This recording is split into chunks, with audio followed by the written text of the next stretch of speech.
disruption in the Strait of Hormuz is no longer just an energy story. It's starting to move through fertilizers, into agriculture, and now into markets. This is where the impact becomes visible. Broader agribusiness picture.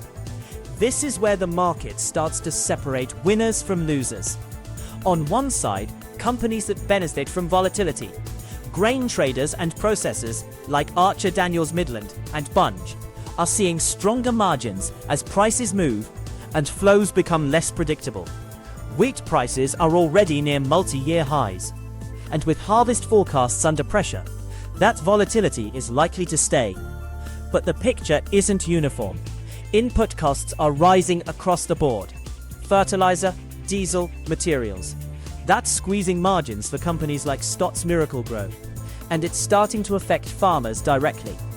Higher costs mean less spending on equipment, which is why names like Deere and Company are already under pressure.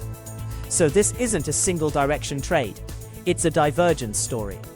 Scenario analysis. What happens next depends on how long this disruption lasts.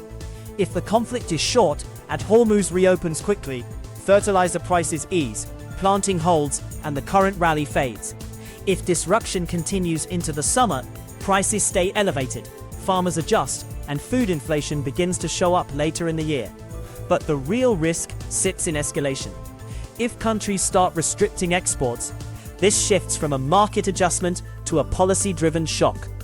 At that point, you're looking at a broader repricing across agriculture, commodities, equities, and ultimately political stability.